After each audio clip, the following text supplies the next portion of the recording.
bases dropped on a sunny yet cold Thanksgiving Eve, Wednesday, November 21st here in Atlanta, Georgia. Soccer Down Here is with you on a Wall Pass Wednesday, which means we take your questions. Kind of like an AMA if you're a Redditor. Ask whatever you want. We'll get into it as we go. We'll definitely be talking Atlanta and the Red Bulls. We have Joe Patrick from Dirty South Soccer joining us at 9:30. I'm sure he'll have some things to say. We have some quotes out of the New York camp, which are quite interesting in my opinion. We'll get into that as we go this morning. We also have some U.S. men's national team stuff to talk to, and that's where we're going to start. Why, you ask? I don't know. It's the final game of the calendar year. Yeah. It's the 2018 season is done for the national team. 1-0 loss to Italy yesterday in a friendly in Belgium, which shows the overwhelming importance of the match for both sides. Let's hear those highlights real quick from our friends over at Fox. Underway as we bring the curtain down on international action in 2018. It is Italy in blue. It is the United States in white. Berardi, his club teammate, over it as well, and Vicenzi to clip it in. It's Bonucci there. Horvath made the save. He covered the rebound. It looks like it was Walker Zimmerman who loses his man. Bonucci, great delivery. Marazzi into the trap, into a bounce. Great recovery reaction there by Horvath to push it away.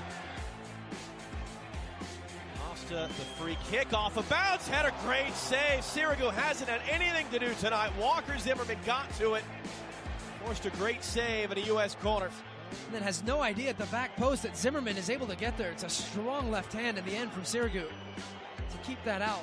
He sort of had a moment of self-reflection last couple of weeks. Don't do anything spectacular. Don't be Superman. Just be patient and ready. Lasagna, another save by Horvath. Right at him again. And he's screaming, saying there should have been an offside. And it's an in-to-out run. Starts wide, comes inside. Oh, that's close. I mean, it's marginal. That is a perfect example of where you should keep the flag down, because if that ends up in the back of the net, and Horvath comes up with the save again, it's a left-footed strike. Lasagna's had a number of chances tonight, hasn't he? Politano in for Marco Verratti. The return in tight corners. Politano scores! Stoppage time winner for Italy. Heartbreak for this young U.S. team. Tucks it away to give Italy what looks like it's going to be the victory here in Genk. First international goal in his second international appearance in the final action of the night for Matteo Politano. The curtain comes down on 2018. Heartbreaking stuff for Dave Sarakin, who really wanted to end his tenure well. And it was the end of the Dave Sarakin tenure, as he confirmed to media afterwards. Stoppage time winner for Italy, and the United States loses. This is the first time, I can't remember how far back you're going. I mean, you're probably going back into the ancient times. First time you have not won in 10 on the road with the U.S. men's national team. The results don't really matter in this, and you'd ask, why is it happening then, and why, if you're a New York Red Bulls fan, did Tyler Adams and Aaron Long play 90 minutes? It's a good question. I think for individuals, these games matter. For the program as a whole, yeah, as a collection of individuals, the games matter, but because you haven't had any progress in the last year plus since the debacle in Trinidad, you really haven't moved the program as a whole forward. And, the startling thing to me, John, as I was kind of taking in some of the post-game commentary from different sources last night, there are 2 more opportunities for the national team to get together before the Gold Cup. The Gold Cup is not must-win. I'm not going to put it in that classification right now, but it is maybe must inspire, must engender some confidence, must create some excitement about the team, because right now, U.S. men's national team games are not destination viewing for United States soccer fans, and that's a problem. Yes. And when you look across social media, whether it's Twitter, Facebook, whatever an individual's using at any given time, and you either actually physically see someone who has gone to the length of putting the symbols together to create the shrugged shoulders symbol on Twitter. It's not that hard. Or, well, I mean, who are we talking about here? Copy and paste is what we need to do. It's easy. So that when I see that, when I see folks, wasting, and literally they're 280 characters and they're talking about how they're just kind of like, that's not good.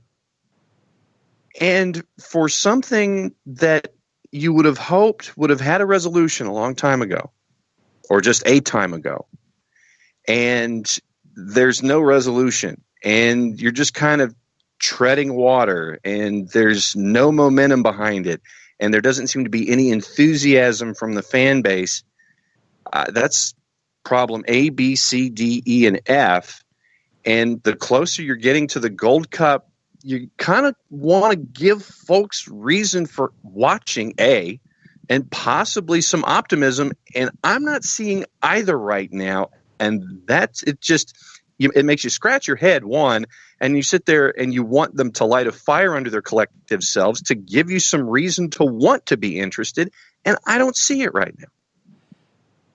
Let me take it a step further on this. I'm not so much looking for players or the team or anything like that to light a fire. Like that's not where I'm at with it, because I don't think players are going out there not trying. I don't think there's a lack of spirit or any of that. I think the problem is there is no process right now. And if you are Italy, if you are England, the two opponents in these last two games, you have things you are building towards. You have the Europa League, your work, or the Nations League. You're focused on that and moving up or getting into a playoff or what have you. Like you have things you are doing. Even in the UEFA Nations League scenario, which is new, and how important is it really? There's something. For the U.S., it's just games. It's not games building a squad for qualifiers or for the Gold Cup. It's just games.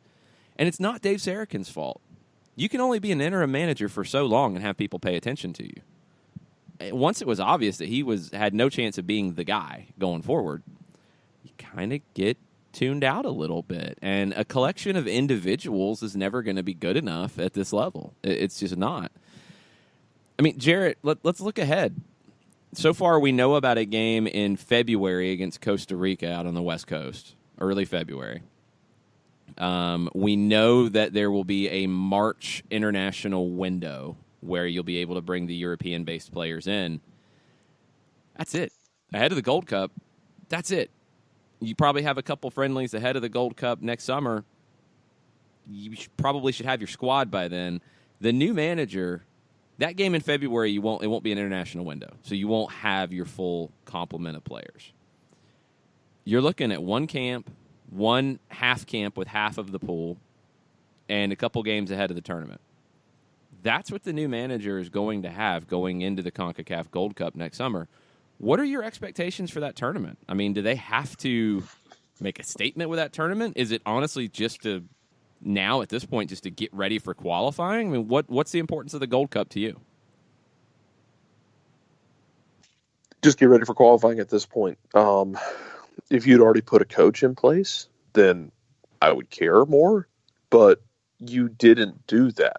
And right now, I mean, from a player's perspective, and you think of it as utilitarian if you want to, and how the players approach things. But if it's me right now, and it's Dave Sarakin's still in charge, he's not going to be here though. Okay, well, I'll play. I'll try. But he's not the guy I've got to impress for the next 4 years to have a potentially once in a lifetime opportunity of playing in a World Cup. So, I mean, I'm going to try, but I'm also, going to make sure that I'm on top of mind for whoever comes in, and, know that I don't know what my future is. None of us know what our futures are. I wonder how much of this ever wears on the players. We're like, yeah, U.S. soccer just seems to kind of be driving down the road about 80 miles an hour on a donut on the left rear without really, any intention to stopping at another tire. But looking at the Gold Cup right now, I mean, by the time you get a coach in, whatever that is, how much time are they going to have? It's not going to be a full complement with the Costa Rica game now. I mean, I'm really curious how much momentum they actually take into the Gold Cup and how much functioning, how much of a functioning team they're able to take in there, because they'll have the talent, they'll have the guys. There's good players. I mean, are they actually able to put something together beyond just a collection of individuals, even with a permanent head coach in place right now? Or does it take a little bit longer to try and, find that groove? Well, I think the Gold Cup has to be the first step in that process of creating a groove. And that's the problem now, is that you're going to have 2 games in March to basically lay down your tactical blueprint and then go into the tournament. So it will be minimal. You're going to have to come in, because I'm putting more importance on the Gold Cup than you, just because of where the program is perception-wise right now. I think if you go into the Gold Cup and finish 4th, like you did in 2015, can you imagine what the response is going to be next summer if that happens?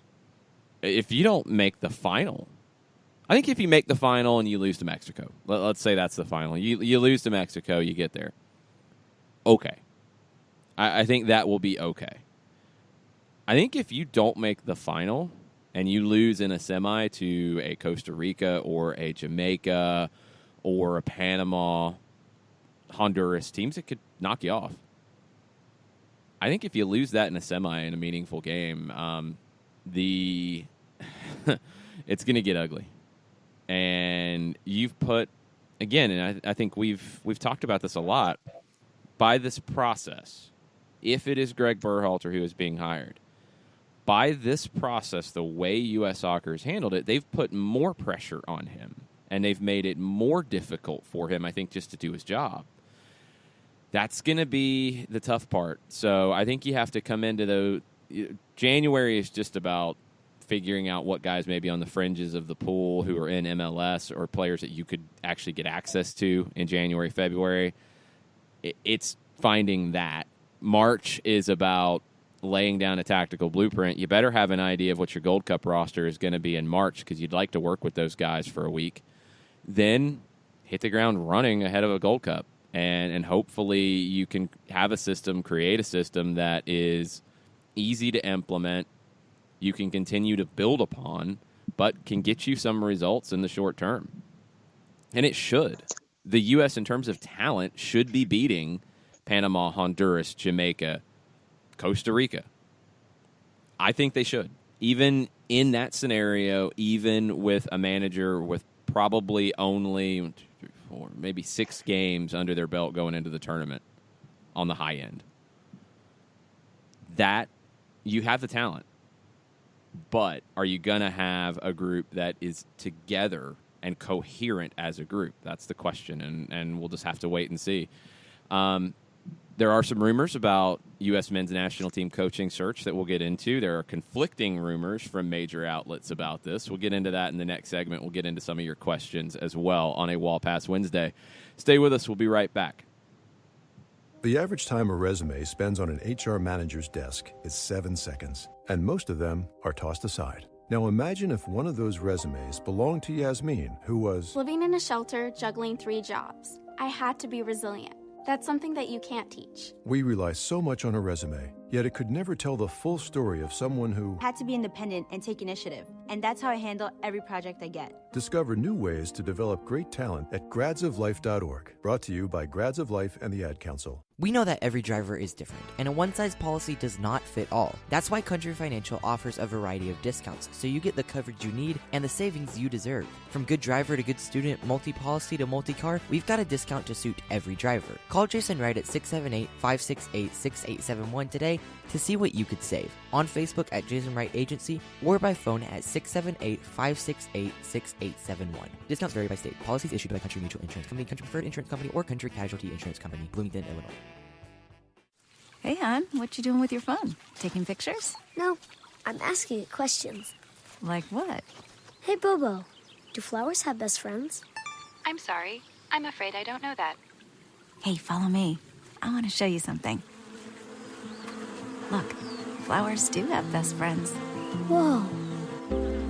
Some answers can only be found in nature. Discover the unsearchable. Visit discovertheforest.org to find a trail near you. Brought to you by the United States Forest Service and the Ad Council.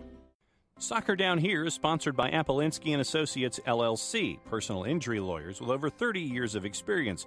Call Steve Apolinski at 518-350-4231 or email him at steve@aa-legal.com if you need help with a wrongful death or serious injury matter. Steve Apolinski is rated one of the top 100 trial attorneys in Georgia, recognized as Legal Elite by Georgia Trend magazine for being one of the most effective lawyers in Georgia. Welcome back. Soccer Down Here, November 21st, well past Wednesday, and we're on the U.S. men's national team at the moment. Michael Ruiz with a comment about yesterday. Kevin Lasagna, which is one of the greatest names in world sport, was playing in Serie D 4 years ago. D. Yep. Not a knock. It's an incredible ascent to soccer stardom. He should have scored multiple times. Then Michael Ruiz asks, now we are turning down Lopetegui too. Ay, Dios mío. Now, let's get into this because there are conflicting rumors out there. Conflicting reports, let's say. This isn't even past rumor because it is major outlets who are talking about it. Grant Wall, yesterday, Sports Illustrated and Fox, reported that Julian Lopetegui, through an intermediary, expressed an interest in managing the U.S. men's national team. He was told that the federation was too far into the process and he would not be considered. His agent told ESPN FC that that did not happen. So, don't know if it did or didn't. His agent says it didn't. I'm going to go with that for now. So there's no official, yes, I would have been interested, and yes. It's very different than the Tata Martino situation and others. But if you're so far into the process, why isn't it done yet? What's the holdup? I don't know. I don't know if anything happened with Lopetegui. Through an intermediary does open up the possibility that maybe it was somebody else just feeling them out. Maybe the agent created some plausible deniability. Who knows? I don't know. The agent said he's not ready to consider a job yet. You know, Real Madrid just ended. So I get that. I could also see that scenario where U.S. Soccer said, you know what, we're good. We don't want to talk to you, even though he had such great success with Spain before it all blew up in his face in Russia ahead of the World Cup, which would be something I think you would have to consider about how this went down. You'd have to wonder about his confidence coming in. You'd have to wonder about a lot of things. And for the U.S. Soccer Federation, based off some of the things that have been said, you would have to wonder about his ability to speak English because it's a legitimate question, since that has been one of the things that has been talked about with potential managers. I don't know where this stands right now. Remember the Roger Gonzalez from CBS Sports report that, you know, Berhalter was not a done deal at this point. Others have said that it's all but Berhalter. At this stage, with the crew having been eliminated from the postseason for, what are we going on? Not quite 2 weeks yet, but it's been a while. Berhalter changed from saying, you know, no, I can't talk about it, to dropping no comments ahead of that match. So you'd think he's been talked to. I don't know what the holdup is at this point. If you've backed yourself into a corner on Greg Berhalter and that's your guy, and now you're getting second thoughts, again, you've kind of botched the whole process. So how many people are going to want to have that conversation going forward? That's where you start to get into the after effects of the way the general manager search went down, the way that the coaching searches went down. What type of effect is this going to have going forward? We don't know. And I think everybody's just waiting to see what's next. And our buddy, the garlic bread warlord, Nick Alifi, has an interesting take as well. Okay, my scenario of the U.S. getting to the Gold Cup final, losing to Mexico, that would be okay. That's a good stepping stone on building this program back to where it should be.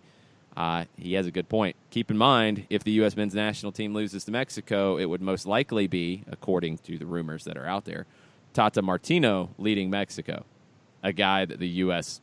did not talk to. The fan base would have zero patience.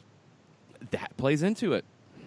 It does. It adds another layer to the Gold Cup expectations, which I think this is the most pressure-packed Gold Cup in U.S. men's national team history, John. I can't think of another one where the U.S. went into it and had to have a positive performance. Yeah. And with Nick bringing up that anticipated subplot, I think it's even less than zero patience. I think that you're going to have a lot of folks who are going to be screaming and pointing and going, what have you been doing this entire time? And you give us this result, whatever this result is, with this gentleman as your head coach, whomever that individual is. And yeah, if you get bumped out by Mexico and the man in charge is Tata Martino, where's the gif of people banging their heads against a wall? It's just the frustration level would, I think, be off the charts. All right, Jared, let's get into this one. It's been brought up in a couple different outlets. Paul Tenorio had an article about it at The Athletic, and according to Tofka TLC, Matt Doyle has talked about it as well. And I have too. I'll put my hand up. I've said this many times. If a player's not playing for their club, then 100% they should not be called up for the U.S. men's national team. Tofka understands the sentiment, but can't agree that it's black and white. At 18 and 19, playing for major clubs in Europe, the expectation can't be the same. If you can't find a starting spot on a lower-tier club or MLS club, sure, it's undeserved. But to say the same for quality sides in Europe is ridiculous, in my opinion. Tofka, I 100% disagree that it's ridiculous. If you are a professional playing week in and week out in competitive matches, and Josh Sargent, who I think is the future of the U.S. men's national team up top. But Josh Sargent has not played when he was called in multiple times. He had not played in a professional match yet ever. If you are scoring double-digit goals in MLS, if you are scoring goals in Europe, and you see that, I don't think that's fair. I don't think that's right. I think there is something to be said for experience and understanding of what a professional match is like versus potential. Now, are there times where I will agree that 100%, nothing's 100%, but I'm going to lean to a player who is playing with their club almost every single time over a young player who is not tested. And that's why I pushed back really hard when it started up, and it did, Jared. I mean, I know we talked about it. When people were saying, oh, well, we didn't make the World Cup, just call in Andrew Carlton to the national team. Go ahead and play him now. Can't do that. I don't think that's fair to how many other players in Andrew Carlton's position would be eligible for the U.S. men's national team and are playing professionally, regularly. I put Sargent in that boat, too. I think it is a very important thing. And for another player, and I think the point is being made a little bit more about a guy like Ethan Horvath, who had lost his starting job with Bruges. Bobby Wood has been in and out of lineups. Other players, Matt Miazga, can't seem to get on the field right now. Are you going to play Matt Miazga over Aaron Long? I don't think you do, because I think that playing time is very important. What do you think, Jared? I think at that point you're doing fan service. Fan service doesn't make your team better. It doesn't make your future better. You could do it. You could make it better on accident. but you're not going to make things better by running Andrew Carlton out there or George Bello, as good as they might be one day.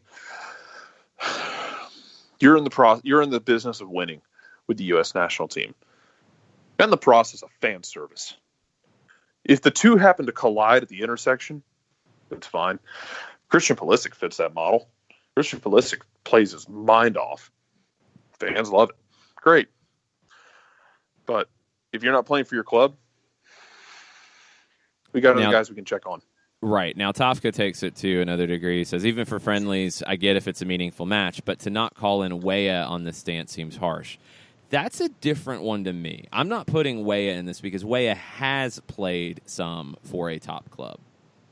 He has been getting some time. I'm talking more about the Carlton talk at one point, which fizzled out quickly, thankfully.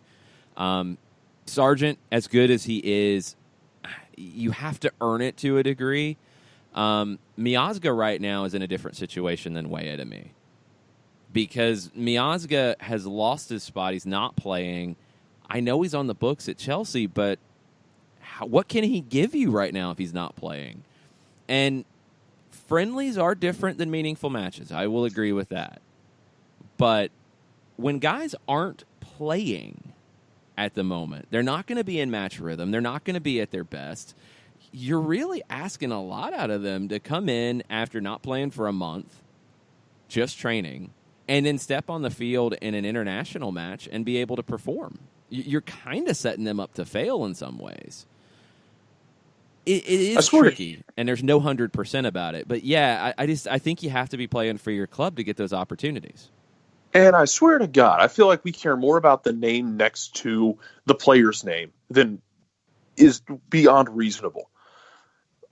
And it's not everybody. Don't put a broad brush on it. But I swear, there's a portion of people that when they see a player's name, they're the first thing they look for to the right of that player's name to see what club are they attached to. Doesn't matter how much playing time they're getting. They see Matt Miazga, Chelsea, and they think, man, he needs to be starting every game. Doesn't matter, whether he's out on loan or, how his minutes have been handled or if he's getting minutes. But there's that knee-jerk reaction of we'd rather have a guy who's sitting on the bench at Chelsea than someone who's starting, for Ghent or for Young Boys in Switzerland where Joseph Martinez was, or for St. Johnstone. Perry Kitchen was lighting up minutes at Hearts. That's how he got a shot a couple years ago. Hearts wasn't great that year. You had him and you had Bjorn Johnston. Johnson wasn't good enough to make. I still don't think Johnson's good enough. He's an intriguing creature because he's a 6'5" gazelle. But give me a guy with minutes who's making steps. And look, everyone develops differently. And sometimes, you need to take the next step in development. You need to go to a different club, to a different league to hit that development and keep taking the next steps in your personal development. And not just, on the field in terms of your play, but also your emotional development, that sort of thing. But the name to the right of the player or left, however you're, charting it out on your screen, that's not everything. It doesn't have to be one of 5 names for it to mean something. No, it doesn't. And the question that I will leave us with here before we take a break and bring Joe Patrick in our next segment is, let's take Matt Miazga. Where did he come from before he went to Chelsea? He was at the New York Red Bulls. Right now, would you play Matt Miazga over Aaron Long or Tim Parker? I don't think that's cut and dried. I really don't. So he's got to play, and you got to find a club where you are playing. I'm okay with, Weah is a little bit different scenario because he has been getting time. Maybe he's not at the moment. But if he stays there and doesn't play, that's a problem. Julian Green, in the past, stayed at Bayern Munich, didn't want to go out on loan, should have. Stunted his development. You have to be playing at some point, and there does come a time when I feel like the national team manager has to say, I think you're one of the best players in the pool, but you're not playing right now. You're not helping us. You're not in rhythm. You're not sharp. we're going to have to bring in somebody else. You need to figure out your club situation and get time. That does come up at times. And without a manager, then it's not coming up, and then you have all kinds of other issues. That's a different conversation. We're going to take a quick break. We're going to come back. We'll get into the national team stuff more as we go. We're going to get into Atlanta and the Red Bulls next with our buddy Joe Patrick, managing editor over at DirtySouthSoccer.com. Stay with us. We will be right back. Sweet strawberry icing. You're in Goodwill, and just past that vintage denim jacket you spot miniature donut earrings. You lean in. Ah, that's the scent of shopping success. Because at Goodwill, every item you buy funds local job training and more. So bring home those donut earrings and bring home so much good to your community. Goodwill. Bring good home. Brought to you by Goodwill and the Ad Council. Soccer Down Here is sponsored by Appolinsky & Associates, LLC, personal injury lawyers with over 30 years of experience. Call Steve Appolinsky at 518-350-4231 or email him at steve@aa-legal.com if you need help with a wrongful death or serious injury matter. Steve Appolinsky is rated one of the top 100 trial attorneys in Georgia, recognized as legal elite by Georgia Trend magazine for being one of the most effective lawyers in Georgia. Hamilton was adopted from a rescue in 2008. He really likes to be around people. I get out my mat and I'm doing a downward dog and he's underneath. He's quite the pug about town. He gets invited to a lot of parties. He knows he's a pretty big deal. Look at this little face. How could you not love him? Hamilton the Pug, Instagram star, and shelter pet. Amazing adoption stories start in shelters. Visit theshelterpetproject.org to find a pet near you. Brought to you by Maddie's Fund, the Humane Society of the United States, and the Ad Council. As a business owner, you know that every year brings new challenges and opportunities. The success of your business demands expertise and focus. And Country Financial can help you keep that focus by helping ensure you have the right insurance protection in place to meet your goals. Jason Wright can help you create a customized insurance plan that has coverages designed just for your business. Give Jason a call at 678-568-6871 or reach him on Facebook at Jason Wright Agency. Coverages vary by state. Policies issued by Country Mutual Insurance Company, Bloomington, Illinois.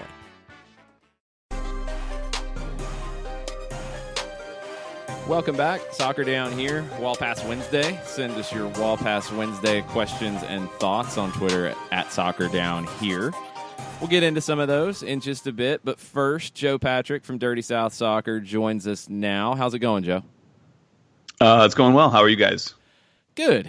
Thanksgiving Eve. It's an interesting time in the soccer universe with playoffs getting back underway on Sunday. But before we move on, just what were your takes on these last two games for the U.S. men's national team? Did we get anything out of this experience? Well, I didn't. I was not able to see most of the first one. I was out busy during the day, came back with about 5 minutes left, saw the score, saw the reaction on Twitter, and said, I don't need to go back and rewatch this. So don't really know anything about what happened in that game. And in the Italy game, I fell asleep in the 19th minute. And so, yeah, that's kind of been my experience with the U.S. men's national team as of late. So then, let's just go ahead and transition into what's going to be happening on the flip side of Turkey Day. Midweek thoughts about where Atlanta United's head is and what you've seen and what you've heard, and what's the early vibe as to what's going on up at the Children's Healthcare of Atlanta training ground as they head toward the first leg of the conference final. Yeah, I think things are pretty calm. That's kind of the vibe I get from everybody that we've talked to over the last week and a half, or couple weeks since guys have left for international duty. I feel like it's always kind of like that when you have some of those players that go out. When you don't have Joseph and Miguel and some of those big players around, it's just like just a more relaxed atmosphere, and I think that's good. I think that. A lot of us have kind of been annoyed by this international break interrupting the playoffs, and obviously MLS is too, according to reporting that they want to try to, get the playoffs done before this international break in the coming seasons. But I think, it actually helped Atlanta United in this instance, specifically with Jeff Larentowicz, he had an injury. We didn't really know what it was. He revealed to us, what was it, last week, that it was, or maybe it was this week, that it was a hamstring injury. That's what held him out of the game last week, and had Miles Robinson play. And having this extra week has helped him rehab that injury. I don't think he would have been able to play if the game, if they had to, follow up with this series right after the NYCFC second leg. I think that he probably still would have been out. Miles Robinson would have been in there, and that's not. Miles Robinson played great, and I think the team has confidence in him as well. But obviously, you just want to have a full squad. So I think that this break has been good for the team. It's kind of let them reset a bit mentality-wise from coming off such a big win. You always fear that with, we see it in football teams, American football teams all the time, where it's like, you have a big win, then a letdown game.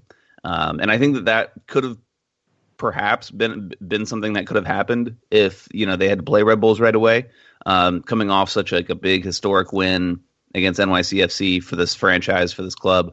So I think it's been good to have the week off and just kind of get the group reset and refocused and ready to go this weekend.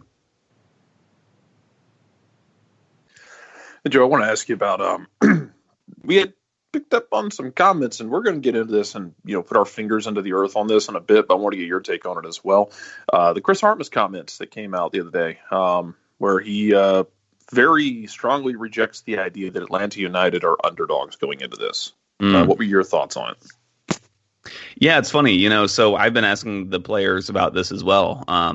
And I think that Atlanta United players reject the notion that they are underdogs as well. I've asked them if they feel, freer or less, of course they're going to feel pressure. It's the playoffs. But if they just feel a different sense of, if there's just a different feeling going into this, knowing that they're not the top seed, that Red Bulls have gotten the best of them this season, and they didn't want to have anything to do with that sentiment. They are putting the pressure on themselves. They expect themselves to get to MLS Cup final and win it.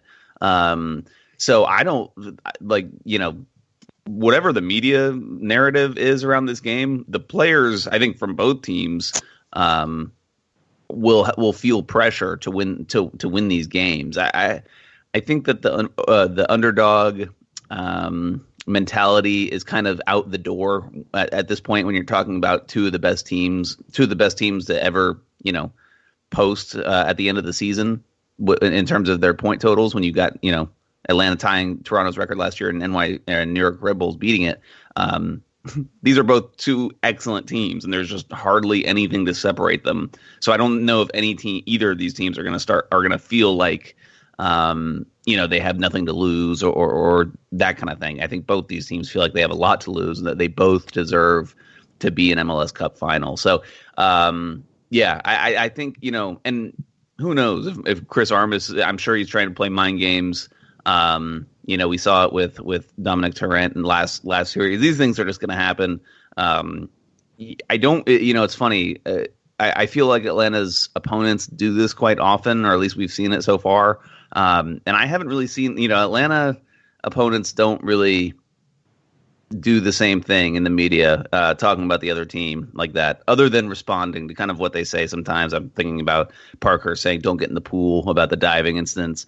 But other than that, Atlanta doesn't really play the mind game. So I think they're just putting the pressure on themselves to win, to be quite honest.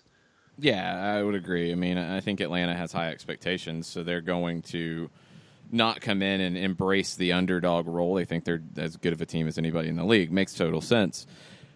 If that's the case, if Atlanta's coming in here to do that, what are maybe a couple of the keys for you that they have to get right on Sunday in the first leg? Well, I'm really interested to see if or how Tata Martino adapts his tactics, his strategy to dealing with Red Bulls and what they do best. And I wouldn't have thought they would do anything differently until we saw what they did against NYCFC, and they played in a kind of it wasn't a different style, but it was just there was just more pragmatism involved with what they were doing. They were kicking the ball out, under pressure for more, for a throw in for the opposition if needed. They were just more willing to defend And those are the kinds of things I'm looking forward to seeing if they do not do against New York Red Bulls. I think one thing to keep a big eye on in this series is going to be to see what their strategy is off of a goal kick. Because a goal kick, typically against most teams, it's not a big deal. You just give it to a center back and the game kind of continues playing. But against Red Bulls, Red Bulls see an opposition goal kick as an opportunity. This is how they create. This is how they create goals.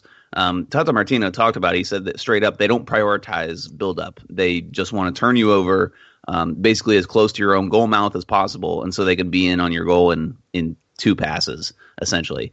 So I think it'll be interesting. What they did in Red Bull Arena when they kind of got killed was they would try to play the way that they've always played against every team and play the ball short out of the back and continue to play the ball out of the back, hoping that they could absorb some of that pressure Red Bulls puts on them and then hit them over the top. I don't necessarily think that that's a bad strategy, but I do think it's a strategy that is a little more volatile. I think using that strategy, you're more likely to score goals, and you're also more likely to concede goals because you're more likely just to make mistakes. And that's kind of what Red Bulls want.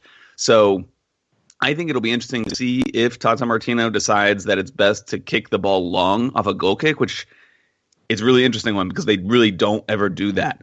But I think it's the smarter thing to do because it's the more pragmatic approach. If you kick the ball long off a goal kick, you're basically forcing, you're challenging both teams to try to win a second ball and collect possession around midfield. And of course, if you do that, you're going to win possession less often than if you would just, pass it short to your center back. But at least if you lose possession in that area, you're forcing Red Bulls to have to build up from midfield and do something they're not as adept at doing, as opposed to winning the ball off of one of your defenders deep in your own territory and then having them, that's their bread and butter right there. So I think that will be something to watch. And just generally speaking, I think how direct Atlanta United plays is something to pay attention to, because I think that it's a clash of styles, right? Both, you don't have to be direct against Red Bulls, but I just think it's the more pragmatic approach against them to try to just get the ball away from your own goal mouth. Because if you lose the ball in those areas, it's going to be more difficult on Red Bulls. So then there are probably 2 sections of the Atlanta United starting 11 that folks are kind of keeping an eye on. And we talked about part of it yesterday.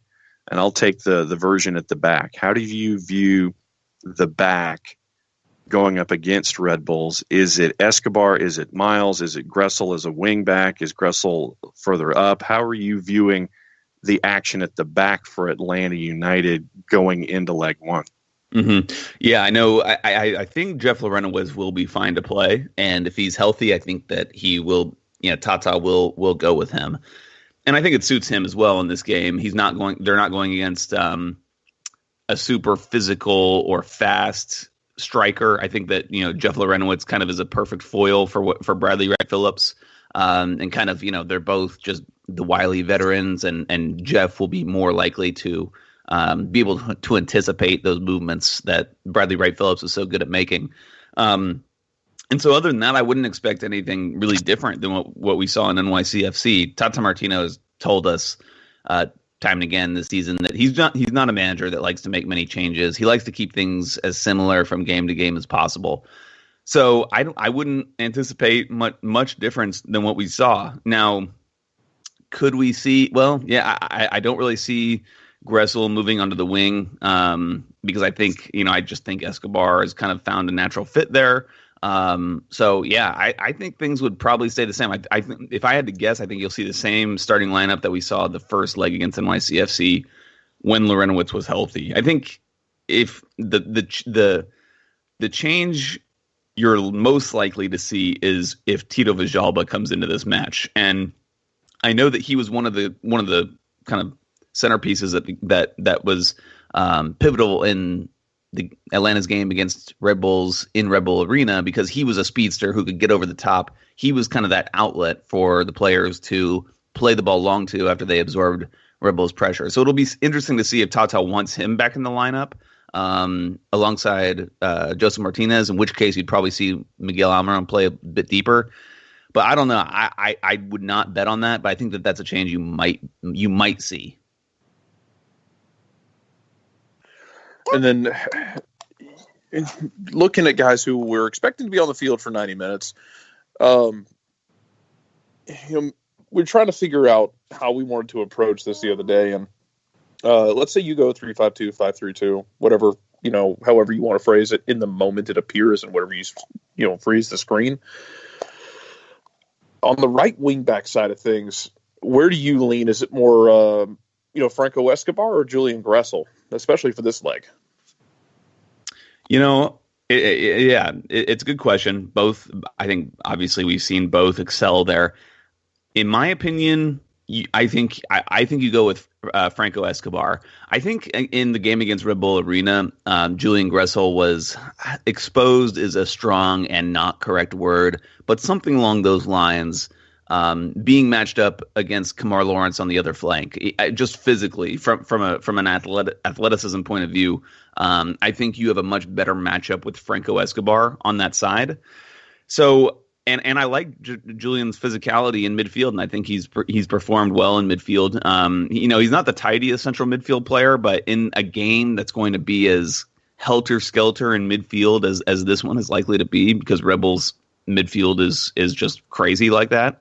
I think it actually sets up well for him playing in that kind of a game, just being able to use his physicality in midfield as opposed to on the wing. So that's probably what I would go with. I also think that Julian Gressel is a better right wing back if you're planning to have more possession in the game, and especially more possession in like the attacking third and in the attacking half against maybe a worse opponent or opponent that's going to sit back and absorb pressure from you a bit.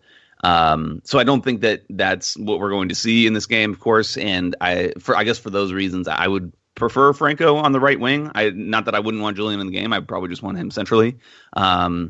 So yeah, I guess that would be my preference, but they're both good. They're both obviously very suitable options, but I think we just saw in that NYCFC series, Franco just really had two of his best games in an Atlanta United shirt in that position. And I really don't like moving a guy out of it after he's performed like that. Finishing up with Joe Patrick from Dirty South Soccer. We'll talk to you next week between matches, but going into this first leg from the New York perspective, besides their press, what is the thing that worries you the most about the Red Bulls coming into the Benz on Sunday? Yeah, I mean, for me, it's Bradley Wright Phillips is just always a danger. He's always a threat. It's funny that series against Columbus that they had. They lost the game in Columbus, and Bradley Wright Phillips could have had 2 goals in that. And just some amazing saves by Stefan. His movement is incredible. How smart he is, especially when you see it. If you're at the game on Sunday and you're sitting in the 300 section, you're kind of getting more of a bird's eye view of the game. You can just see how clever he is. He's literally watching the center backs around him. He's watching their heads, and he's looking for the backs of their heads. As soon as he sees the back of a center back's head, then he's darting in behind. He's so sneaky like that, and he's not fast. He's not overly physical. And then he's obviously extremely dangerous when the ball lands at his feet. He's very accurate in his strikes and his finishing ability. So the other thing I'll be interested in watching with Red Bulls is just how they how they are physically coming off of all these international games. I know Atlanta United obviously has a similar problem, having had Miguel, Tito, Joseph gone on these international trips. But Red Bulls have had a lot too. Tyler Adams, Kaku, they've had several of their starting guys gone as well. So I think that'll be an issue for them. I think that will be something to pay attention to, especially Kaku, because he's a big time creator for them, just to see how he's moving around physically. I think those will be some of the keys for Red Bulls. Make sure you're following him, JA Patrick 200 on Twitter and Dirty South SOC on Twitter. Lots of content this week ahead of the match on Sunday. Joe, we'll catch up with you next Tuesday. All right, sounds good. Have a happy Thanksgiving, guys. You too, Joe. Happy Thanksgiving. We're going to take a quick break. We'll be back to wrap up hour number 1 after this.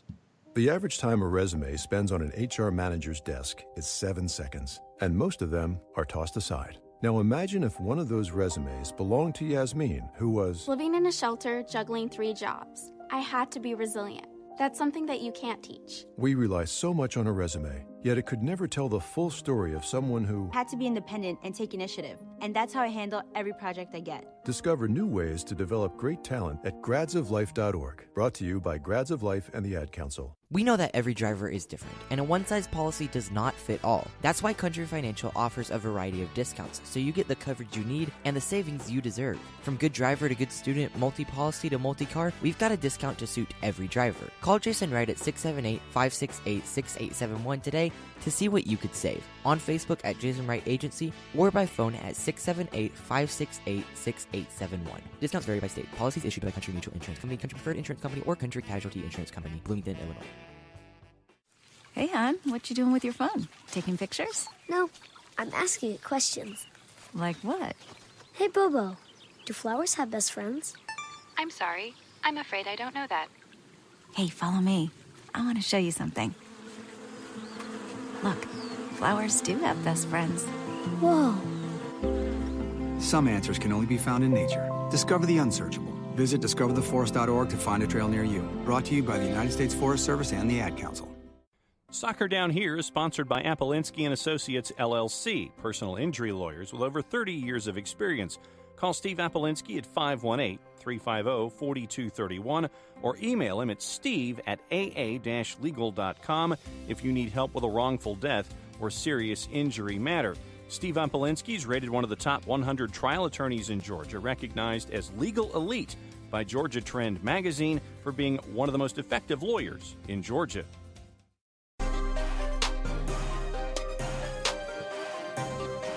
Welcome back. Soccer Down Here, final segment. Hour number 1 on Thanksgiving Eve, November 21st. I can't believe it's almost Thanksgiving. It does not feel like it.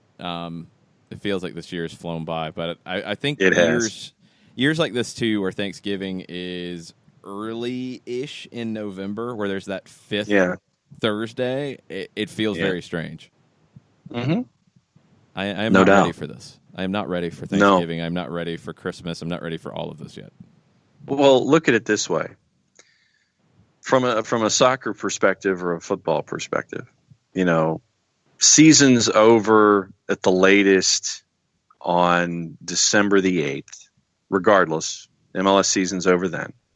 Then you have the half-day trade window, and that pushes you further into December.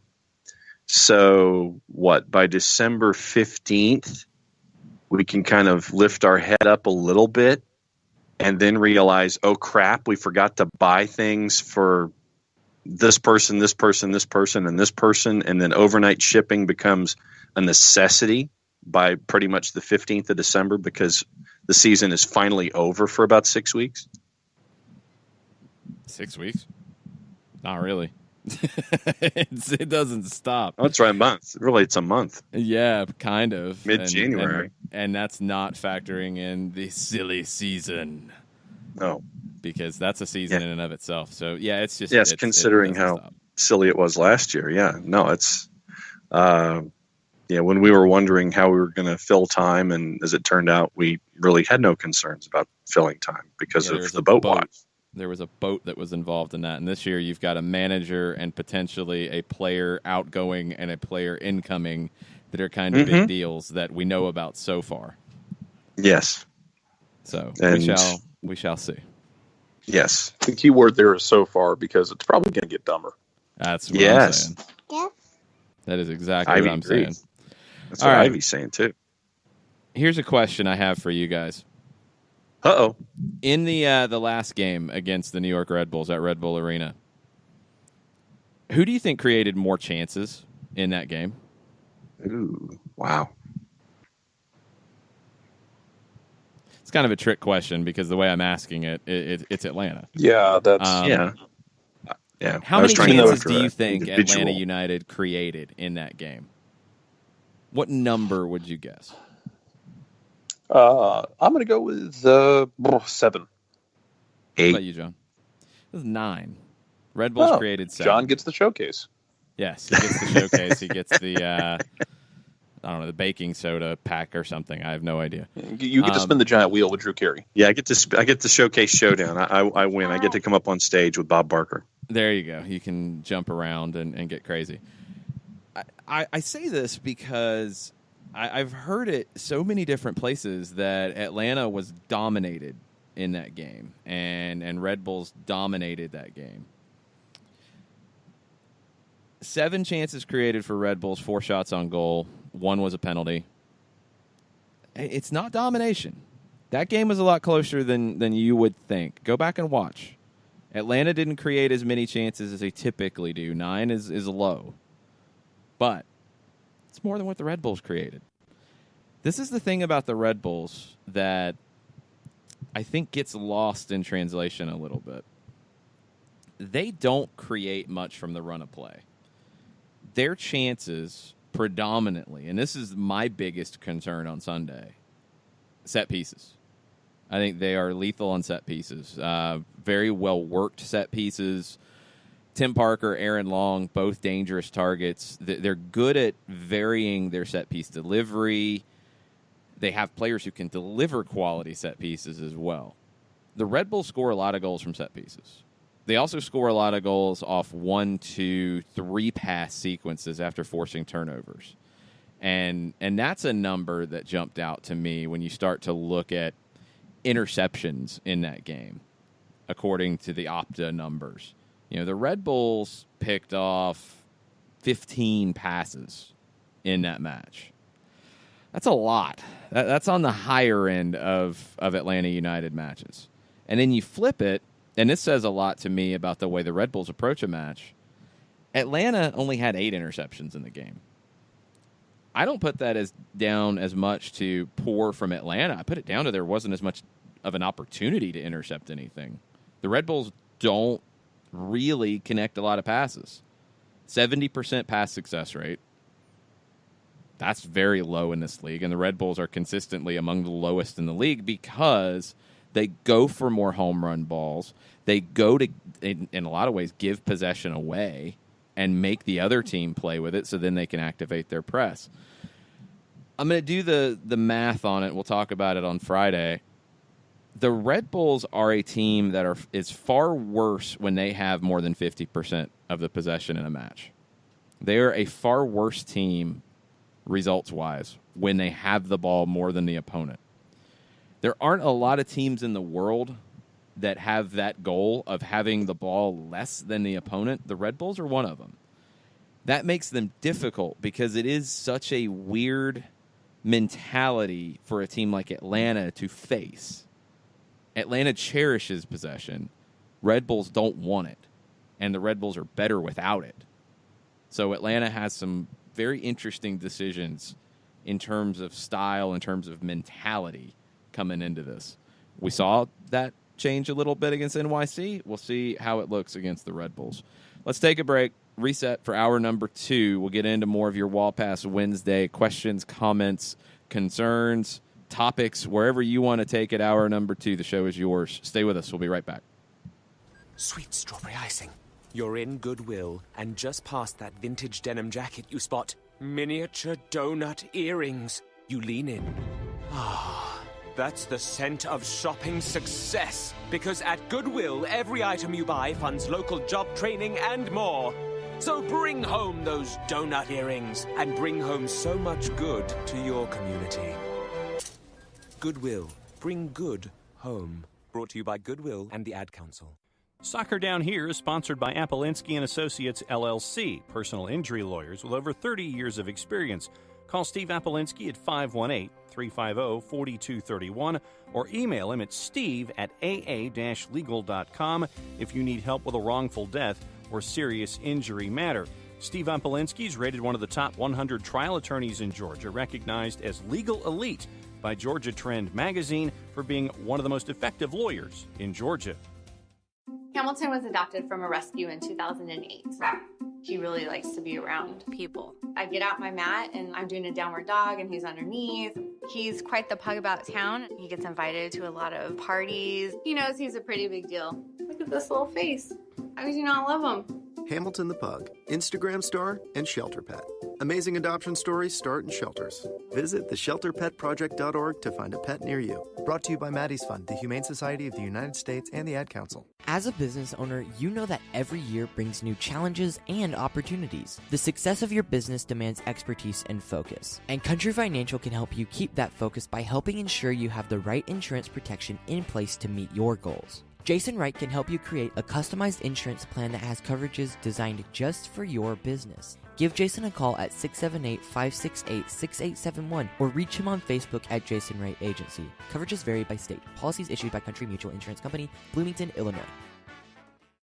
You're listening to Soccer Down Here daily on SDH Networks, a division of OSG Sports. Find us at Soccer Down Here on Facebook and Twitter. The time is now the top of the hour. Peep, y'all.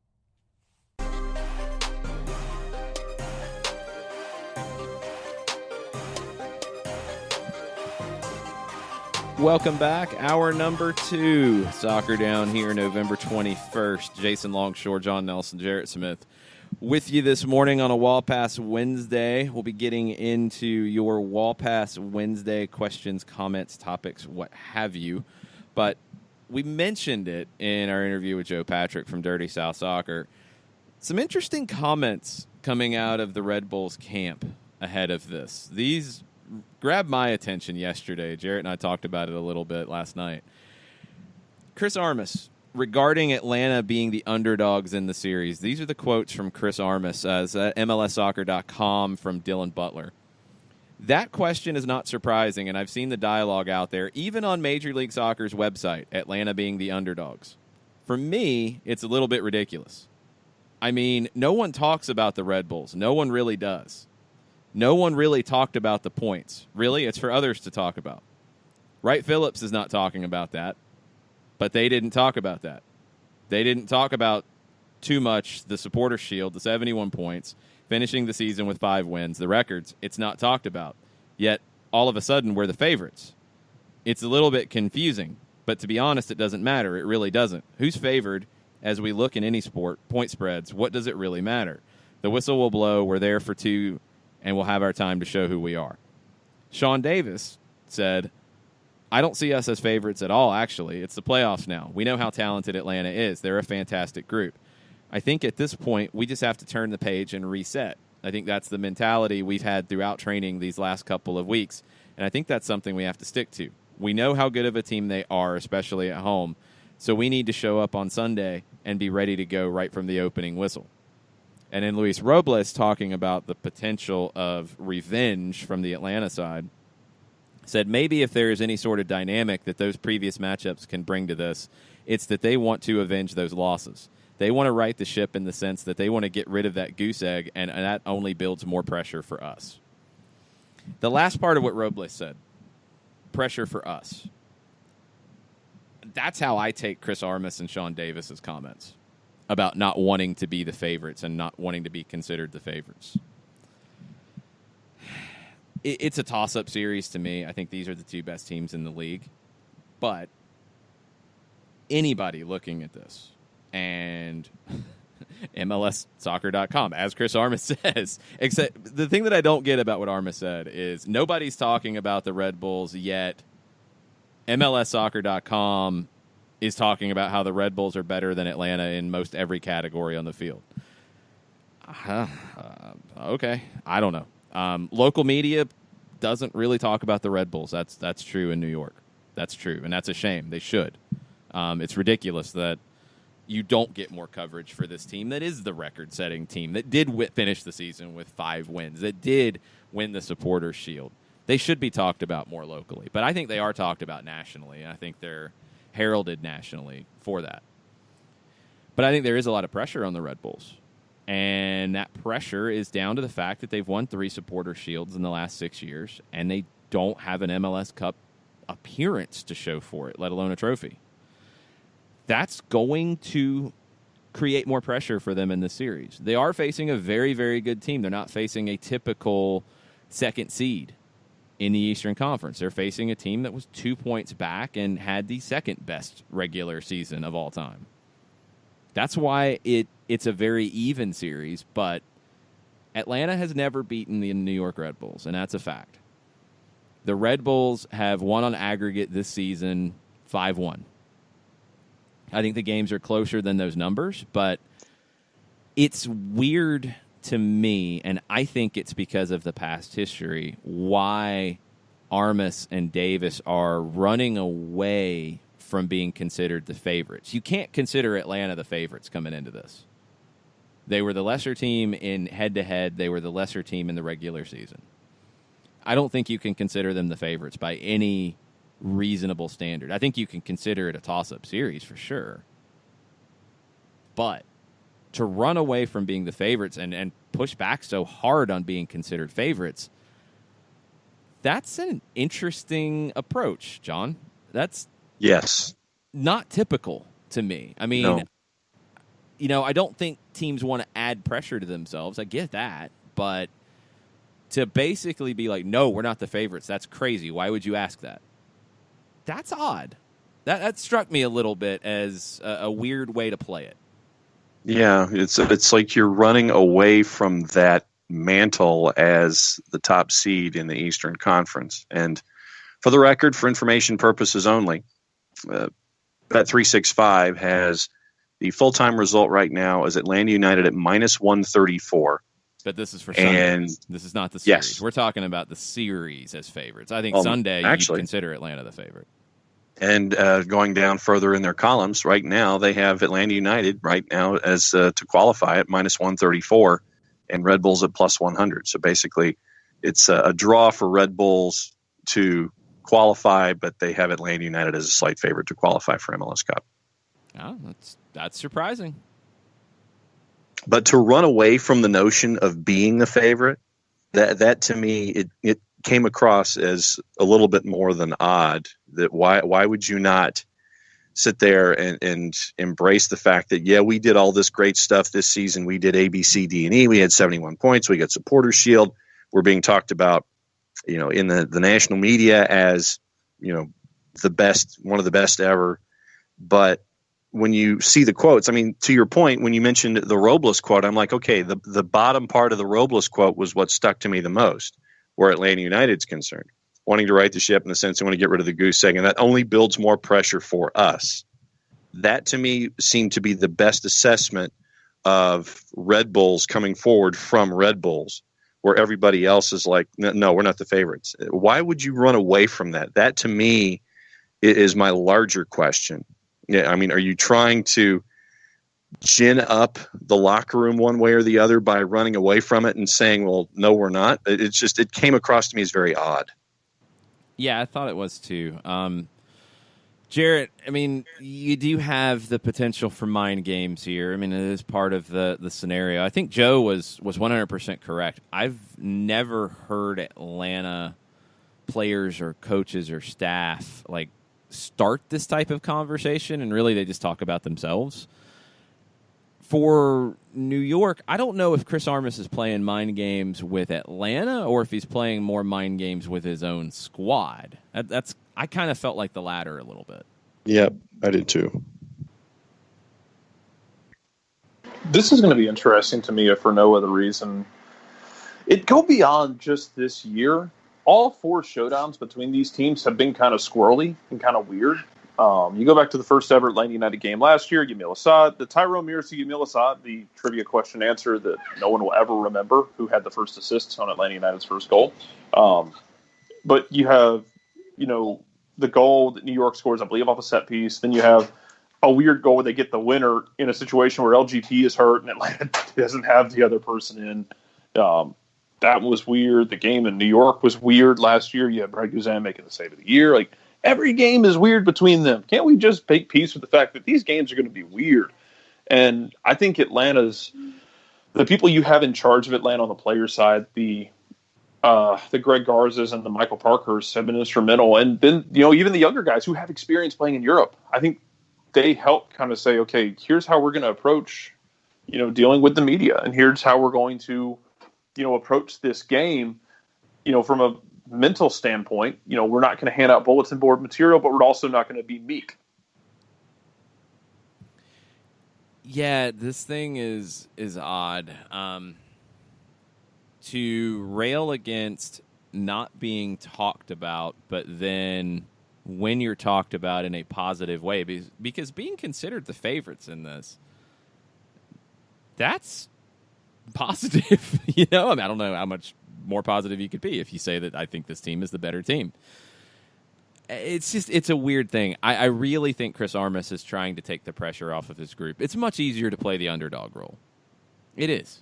You know, and I don't think either team can legitimately come in, as Joe talked about, you know, saying like, oh, we've got nothing to lose. We're the underdog here. Nobody's expecting us. Both teams have expectations. Both teams are weighed down by that. It's a battle of two heavyweights. It is.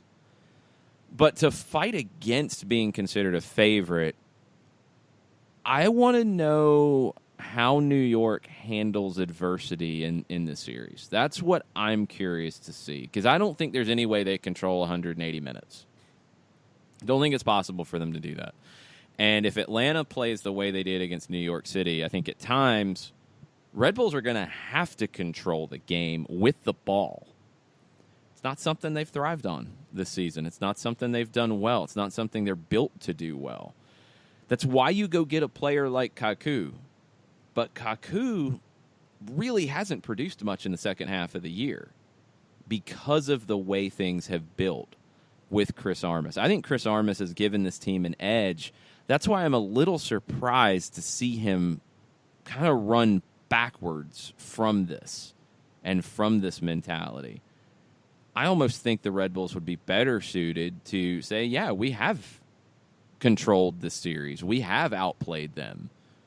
We think we are the best team, and we're going to show it. You know, like I think that would be the better approach here if you're the Red Bulls. They're going to have to respond to getting punched in the mouth in this series. They did at Mercedes-Benz. I think they got a little bit of help getting up off the mat. They did get that goal called back. They did get a penalty that brought them back into it that was soft.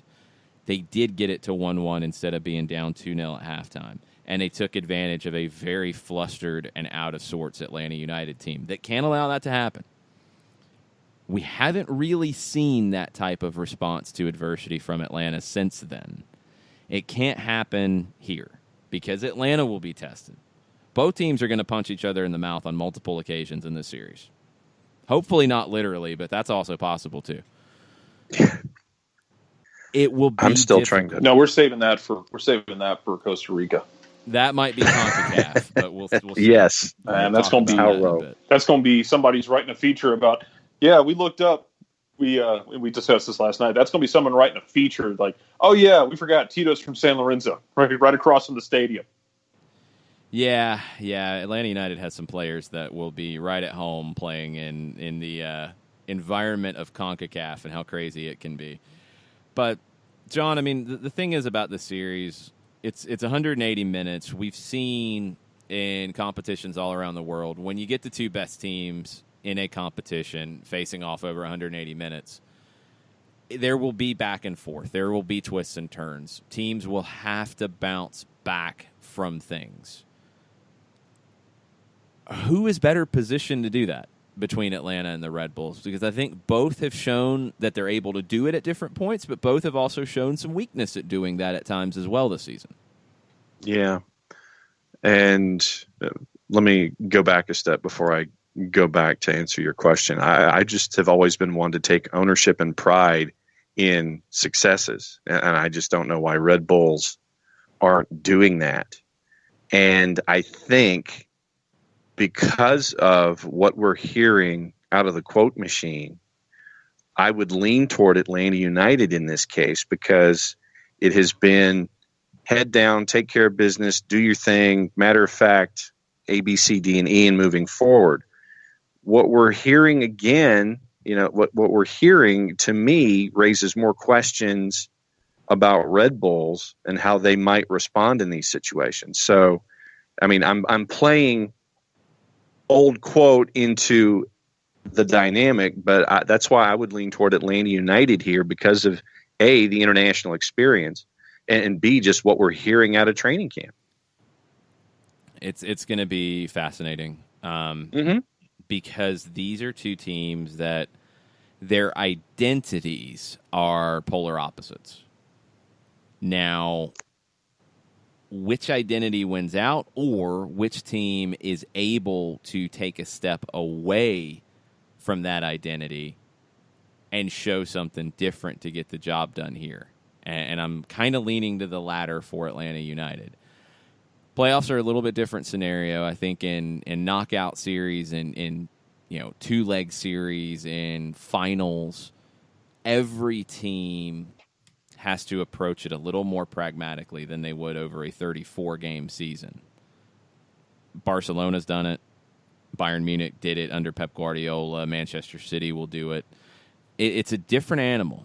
And the teams that are able to embrace it, as Atlanta did against New York City, are better served.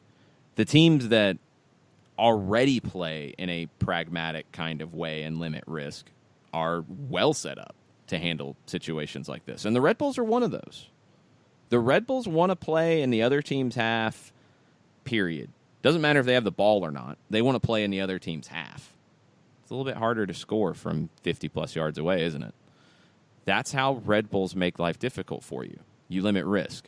Atlanta United, its identity is to embrace risk in some ways and play out of the back and not be afraid to invite the opposition closer to your own goal and feel like you're better than them to play out of it.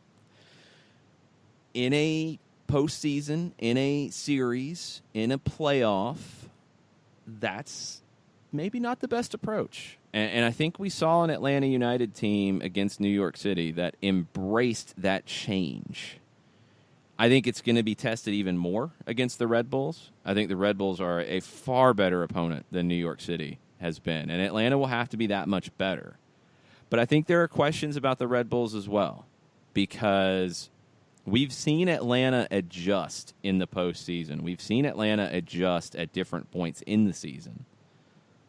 Haven't really seen that on the other side.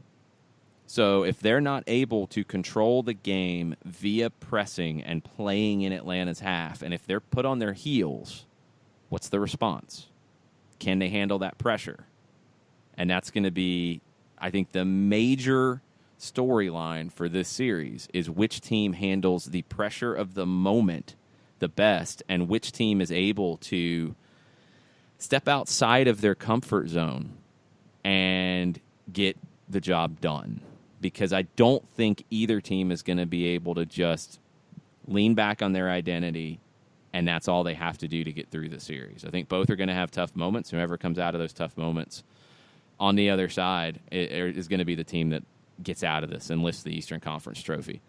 Let's take a break. Let's get into the Twitter timeline after this. Share your Wall Pass Wednesday thoughts with us on Twitter at Soccer Down Here. We've got another quote from Julian Lopetegui's agent that ESPN FC has released. We'll share that. We'll talk national team. We'll talk Atlanta United. We'll talk MLS. We'll talk whatever you guys want to talk about after the break. Stay with us.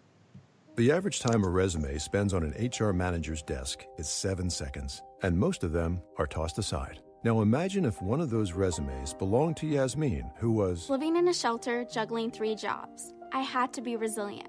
That's something that you can't teach. We rely so much on a resume, yet it could never tell the full story of someone who had to be independent and take initiative. And that's how I handle every project I get. Discover new ways to develop great talent at gradsoflife.org. Brought to you by Grads of Life and the Ad Council. We know that every driver is different, and a one-size policy does not fit all. That's why Country Financial offers a variety of discounts, so you get the coverage you need and the savings you deserve. From good driver to good student, multi-policy to multi-car, we've got a discount to suit every driver. Call Jason Wright at 678-568-6871 today to see what you could save. On Facebook at Jason Wright Agency or by phone at 678-568-6871. Discounts vary by state. Policies issued by Country Mutual Insurance Company, Country Preferred Insurance Company, or Country Casualty Insurance Company, Bloomington, Illinois.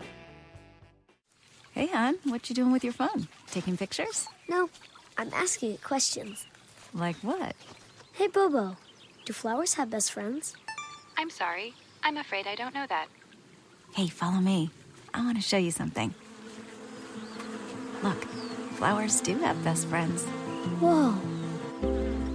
Some answers can only be found in nature. Discover the unsearchable. Visit discovertheforest.org to find a trail near you. Brought to you by the United States Forest Service and the Ad Council. Soccer Down Here is sponsored by Appolinsky & Associates, LLC, personal injury lawyers with over 30 years of experience.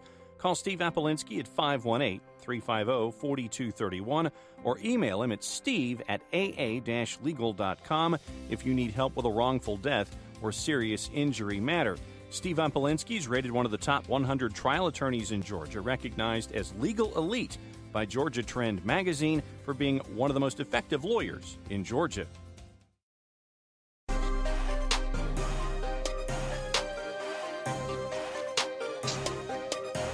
Welcome back. Soccer Down Here. Well past Wednesday on Thanksgiving Eve. Jason Longshore, John Nelson, Jarrett Smith with you this morning. We got questions on the Twitters. John, what do we have? What are the people asking? Tyler Rollison out of the blocks. Assuming we run with a 5-3-2 again with Escobar as the right wingback, should Tata consider starting Barco over Gressel in the middle? Neither of them are defensive rocks, but Barco's ball security could be helpful against Red Bull's press. Thoughts? Hashtag Ball Pass Wednesday. This is the question that everybody is talking about and asking, and there have been 4, 5, 6 different scenarios as to how it works. I think it will be the 3-5-2/5-3-2 again. Is it Gressel as the right wing back or is it Escobar? I could see it going either way. Personally, I think Julian Gressel is a far better player as the right wing back than as a number 10. I don't think he creates that many chances centrally. I don't think he is as effective centrally. Yes, he has good size to play in that role. And that could be very valuable here. If you're playing for second balls, you're playing for knockdowns. Gressel's ability to recover those could be very important. But he is your number 2 behind Miguel Almiron, creator of chances. He has a ton of assists. They've come from out wide. Do you want him in that position against the Red Bulls? You have to worry about Kamar Lawrence, absolutely. He is a problem, and he was the man of the match against Atlanta in the second time they played at Red Bull Arena this season. You have to worry about him. But I think Tyler has a good point. In terms of dealing with the press, Barco in the middle, I think, is a better solution than Gressel. In terms of dealing with the press, Barco's better on the ball. He's more secure with the ball. He is a better, player in that role. I think he's going to earn more free kicks as well. I think Barco is a better player in that role to deal with the press. Now, the question is, how much are you going to try to deal with the press?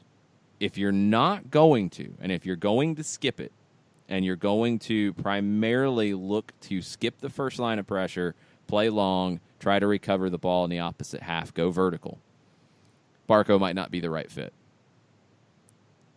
I'm not 100% convinced that Gressel is the perfect fit there either. I could absolutely see a scenario of Gressel as the right wing back, Franco Escobar as the right center back, next to Parkhurst, LGP, Garza as the left wing back, Jeff Larinowitz, Eric Remedi, and Darlington Nagbe are your 3 central midfielders. Miguel Almiron is the second forward with Joseph Martinez. I could see that scenario where Nagbe is recovering that second ball. You could also see the scenario where it is a Barco or a Villalba up top with Miguel Almiron as the number 10, recovering that second ball, something that he does very well. There's a lot of different ways to skin the cat here. I think the question is, what is your approach going to be dealing with the press? If you're going to play through it, I'd rather see, in Tyler's question, I'd rather see Barco as the 10. And Gressel out wide, and Escobar as a center back, and Larinowitz as a defensive midfielder. If you're going to skip the press, Gressel as the 10 makes more sense. I'm not as big of a fan of it, but in that scenario, if you're skipping press and you're playing long over the top, it's more effective. Gressel will be more effective than Barco as the 10. That also raises the question coming into this game of, how does I'm going to be fascinated to see how the card situation is handled in this game, because if Atlanta comes out and plays like they did against New York City, that gets very interesting very quickly, because Red Bulls will do the same thing. And if we get this kind of, oh, you broke that first line, foul. You broke that first line, foul. How quickly do the cards come out? Are they consistent? I didn't think Stotts was entirely consistent with his card usage in the first game. I think we were kind of all on the same page on that. Yes. Yep. How does the card situation in this first game shake out? Because you do have guys on yellows. The second leg could present a very interesting starting 11 for both teams, to be honest. It could. Eric Remedi is the one that I worry about the most on that yellow card tightrope for Atlanta. Joseph Martinez, Tito Villalba, Franco Escobar, Miles Robinson are also on it. If they pick up a yellow in the first leg, they would miss the second leg.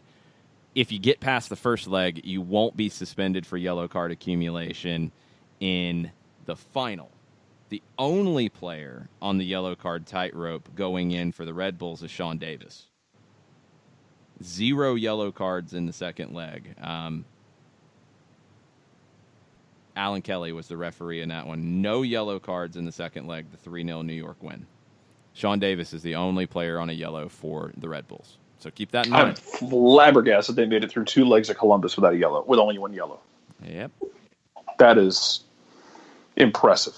Let's call it impressive. Let's stop there. It's and call it something. impressive. Yeah, it's something. Alan Kelly was your referee in the second leg. Nima Sagafi was your referee in the first leg. And that Sean Davis yellow in the first leg came in the 88th minute. I think yellow cards are something to keep an eye on. I think tactical fouls are something to keep an eye on. It's something both teams do very well. A couple things have bubbled up. We'll come back to Atlanta and New York. Our Soccer Over There correspondent, Nick Alifi, shares this from Grant Wall. So let's go back. Let's go back in the timeline. Let's get this all set up here. There you go. First, Grant Wall reported yesterday that Julian Lopetegui had reached out to U.S. Soccer through an intermediary with an interest in the coaching job and was told, thanks, but no thanks. ESPN FC came back and said that his agent said, no, that didn't happen. And the quote from Julian Lopetegui's agent, Carlos Bucero, responding to that report is, quote, that is not correct. Julian has not offered his services for any position. Grant Wall just tweeted this morning, says, understand the desire to not lose face, but I literally spoke to the intermediary who contacted U.S. Soccer on Lopetegui's behalf, parentheses, a well-connected person who was not his agent. Intermediary contacted U.S. Soccer's Jay Berhalter, who passed it to Ernie Stewart. This is where it gets tricky. According to Grant Wall, Jay Berhalter passed it to Ernie Stewart. Jay Berhalter's Greg Berhalter's brother. This is where all these questions come up. This is just, a mess. Bonkers. So Bucero says that Julian has not offered his services for any position. Grant Wall says that an intermediary, not the agent, not Bucero, contacted Jay Berhalter, who passed it on to Ernie Stewart, and I'm assuming the response came back from Ernie Stewart and not Jay Berhalter, because if the response came from Jay Berhalter, then it's another whole mess of all kinds of stuff. I don't know. Who knows? We'll see. We'll see how it plays out between ESPN and SI and Carlos Bucero and the unnamed intermediary and Julian Lopetegui and whoever gets hired for the U.S. men's national team coaching job. Yeah. Yikes. Yeah. Joe Bost, listening while driving. Joe, 2 hands on the wheel. Be careful. What a squandered opportunity for the U.S. men's national team. U.S. soccer growing in popularity, expansion, World Cup 8 years away. We get a manager like 6 months ago and get things rolling, do well in the Gold Cup equals momentum. Here's my deal with it. If Greg Berhalter was the guy and that's who you settle on, okay, fine. Fine with that.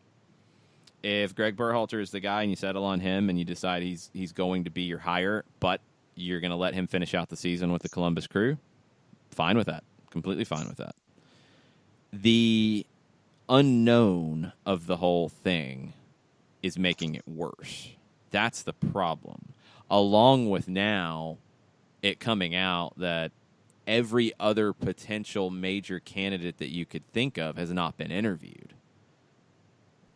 All of that wrapped into the package is what makes this worse to me. You could have been in this exact scenario where Greg Berhalter doesn't take over until 2019. Greg Berhalter, finishes the season with Columbus, doesn't come in 6 months ago, and still you have more momentum going in. You at least know. This unknown didn't help these last 2 games.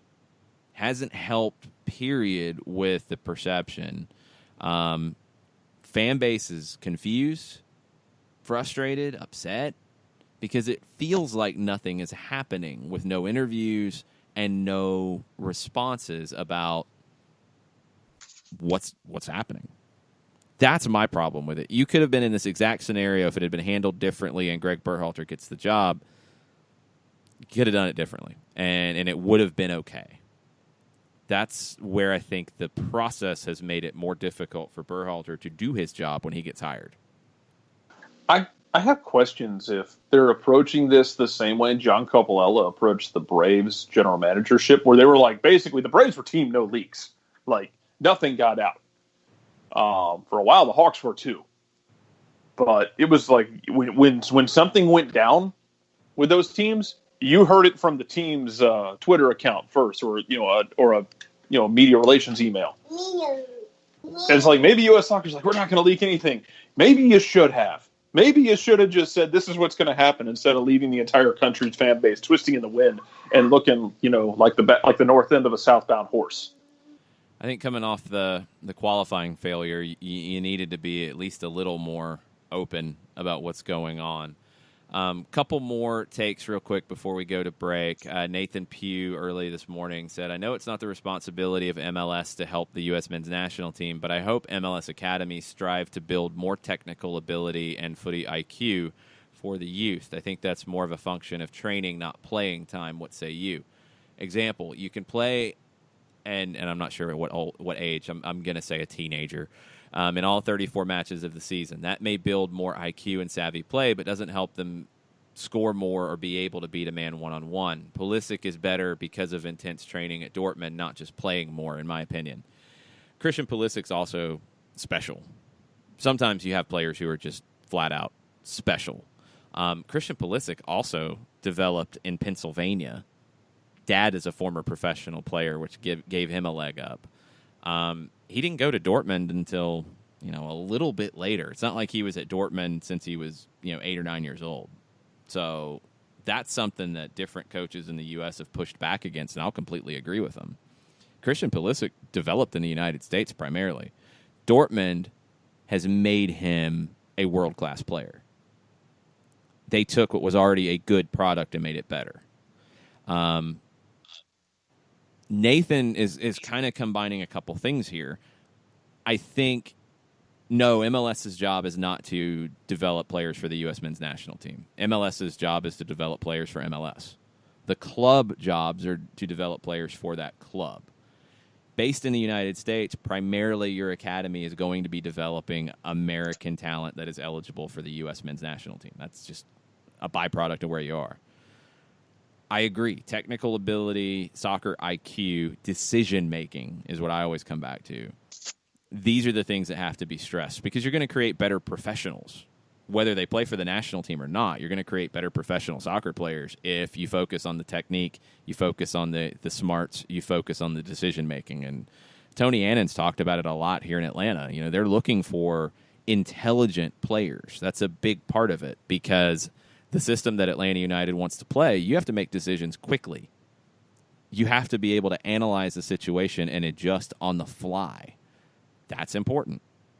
So you have to have smart players. Not every club develops players in the same way. The Red Bulls don't develop players in the same way. They've been incredibly effective at developing players for their system. It's good to have clubs play different systems. It's good to have different types of players. For a national team program, you're going to need different guys to do different jobs at different times. That's effective. It's the playing versus training thing. You can only go so far, which is training. And that's what I keep coming back to. And this is the problem I see when players go to Europe where maybe they're not ready to, and they sacrifice playing time in MLS for training time with a European club. Training time doesn't help you as much as you might think, especially as you get older. You know, when you're a young player and developing, being around quality coaching and quality training can have more of an impact. Once you get older, you got to play. You got to play games. Josie Altidore, I think his development was stunted a bit because he went to Villarreal, didn't play, bounced around, never played him much until he went to Holland, then played and got better, then had some back and forth, came back here, played consistently. He's one of the best strikers the U.S. has ever had.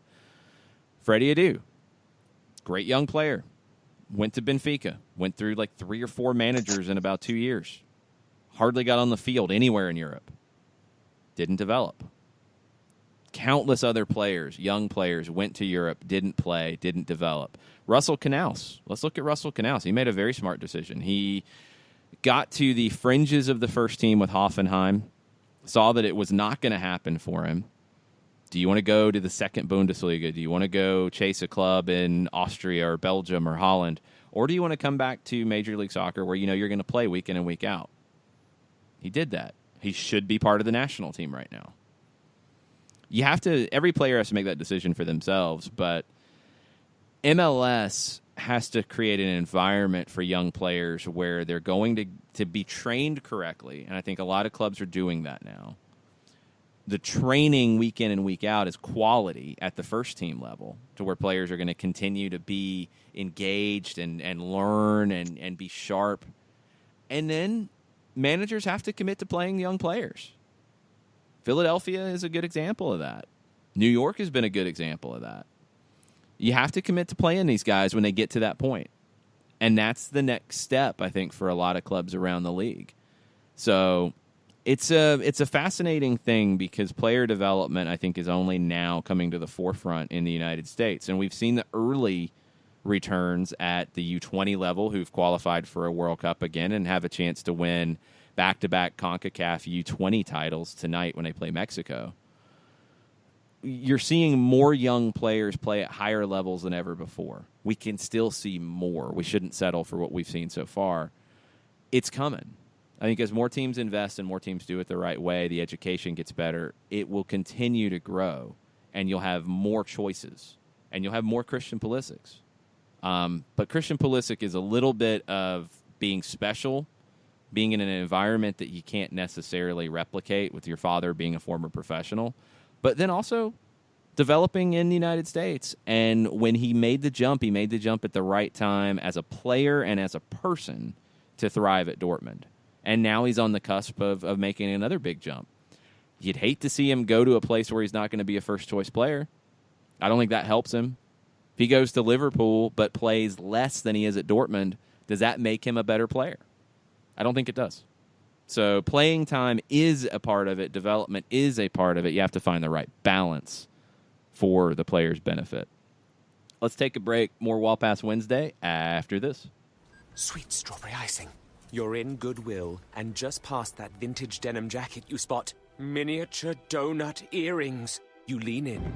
Ah, that's the scent of shopping success. Because at Goodwill, every item you buy funds local job training and more. So bring home those donut earrings and bring home so much good to your community. Goodwill. Bring good home. Brought to you by Goodwill and the Ad Council. Soccer Down Here is sponsored by Appolinsky & Associates, LLC, personal injury lawyers with over 30 years of experience. Call Steve Appolinsky at 518-350-4231 or email him at steve@aa-legal.com if you need help with a wrongful death or serious injury matter. Steve Appolinsky is rated one of the top 100 trial attorneys in Georgia, recognized as Legal Elite by Georgia Trend magazine for being one of the most effective lawyers in Georgia. Hamilton was adopted from a rescue in 2008. He really likes to be around people. I get out my mat and I'm doing a downward dog and he's underneath.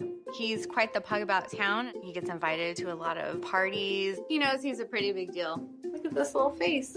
How could you not love him? Hamilton the Pug, Instagram star, and Shelter Pet.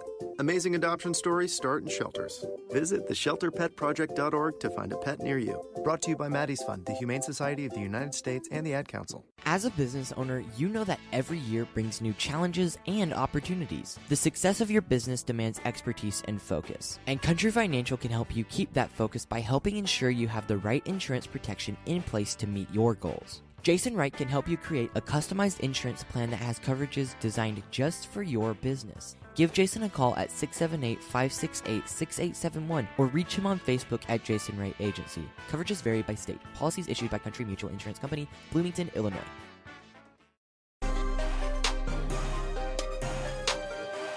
Welcome back. Soccer Down here. Wall Pass Wednesday. You guys have some passes to send our way. We'll try to respond in kind and give you that through ball to put you in on goal and have a chance to score.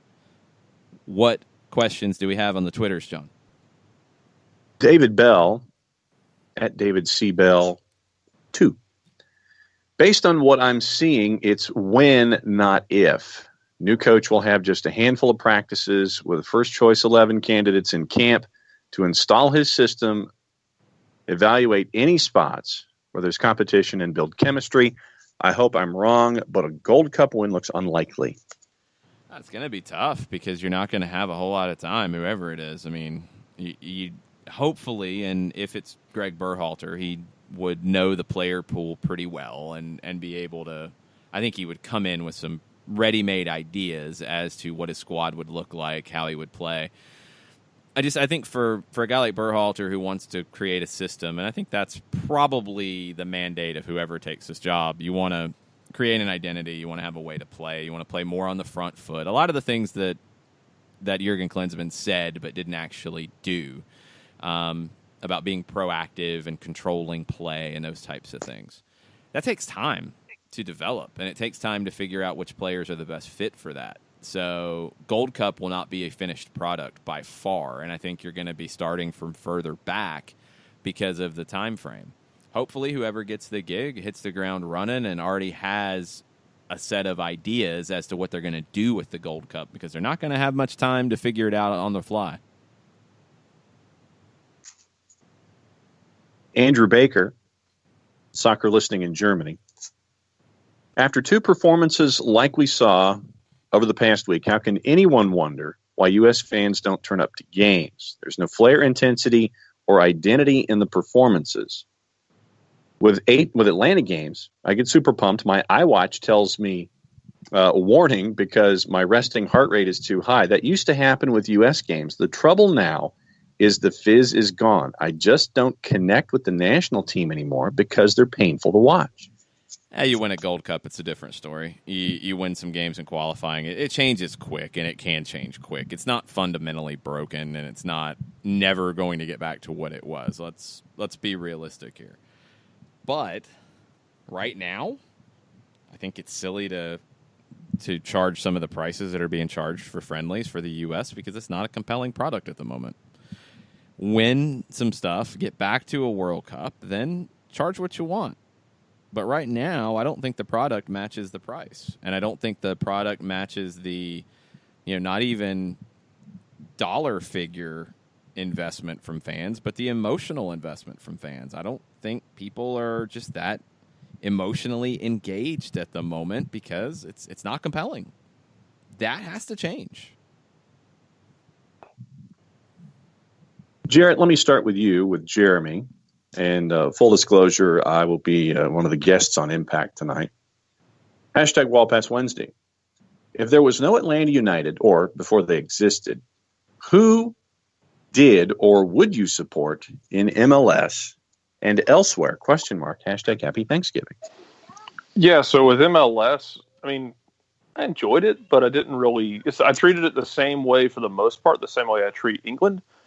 Yeah, I'll watch it, but I don't have a rooting interest for the English Premier League. It's just, if it's there, it's there for me. I don't live and die with anybody in that league. The closest I came was Portland because that was the first MLS-specific stadium that I watched a game in, and the atmosphere was just stupid and fun. And that was a friendly against one of the Liga MX teams. Yeah. So for me, it was, I guess, Portland, and then just kind of watching just a weird, fun league. Yeah, I followed the league as a whole, but I followed DC closely because they were the closest team to us, and they were a lot of fun to watch at the beginning. They were a team that you had to watch at the beginning of the league because of Marco Echeverri, because of Jaime Moreno, John Harkes, who was one of my favorite players growing up. So, yeah, that was the team that I followed. I went to games at RFK. They were really the hallmark of MLS 1.0, in my opinion. The true 1.0 at the very beginning. I think DC set the bar for what the league was at the beginning and what it could be. Hopefully they can be that again at some point. And I think the move to Audi Field is a big part of it. But DC has a lot of competition now in terms of what the Eastern Conference looks like and being, a club of excellence. I don't think they're there right now, and we'll see if that can change. I think they finally started to get some things right after they got into Audi Field. They've got to make their academy free for everybody. The fact that it's not is shocking in 2018 at this point, and I don't know what the holdup is about that. It doesn't make any sense. They got the supporters group drama right eventually, but they bruised a lot of fans in that process that they should not have. It was very poorly handled. But they've got excitement now. With Wayne Rooney, with Luciano Acosta, with the way that team finished, you have to look at them as a contender in 2019. And that's a good thing for the league. When the league is strong in the big markets, it's a good thing for the league as a whole. Now the teams in those big markets, and DC is probably ahead of the curve because the Washington Post has been a supporter of soccer. Stephen Goff, one of the best writers, is there. It's a market that covers the team well. Now New York needs to do that. Now Chicago needs to be a compelling product, and their local market has to cover the team. The big markets right now of Seattle and Toronto have to continue covering this league and covering their teams in a big way. That's a big part of the growth going down the road. And I think DC has a lot of things in place now to get back to where they were in terms of being one of the preeminent clubs in the league. But they have to make the right decisions going forward. I think now they finally have a chance to get there, and we'll see. Would love with a wall pass this morning, and he wanted to know if there was any credence that the USMNT was playing these players who aren't playing meaningful minutes to put them on display for clubs to see. Green, for example. Then again, the whole thing is frustrating. Yeah, I think we're trying to find reason in it. It's not the U.S. men's national team's job to put their players in a shop window. It's just not. Julian Green's played well with the opportunities he's had with the national team. I'm okay with him getting opportunities at this point. I don't know how much of that factors into it. Maybe, and you got to remember Dave Sarakin's in a different spot here. I mean, Dave Sarakin might have been trying to do a guy a solid who had done him a solid as an interim manager in his last game where what are they going to do? Not interview him for the job? So, he can kind of get away with it. I don't know. I don't, if that is something that, continues down the road where managers are using friendlies to give their players who are in bad club situations an opportunity to move on, I don't think that should be the mission of the national team.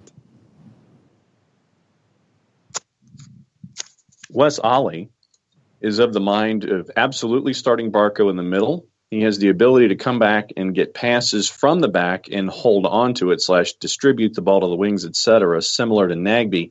Have to be able to hold possession against them or we will get killed with the press. Don't have to hold possession against them to not get killed with the press. You can skip the whole thing and play in the other team's half by playing direct.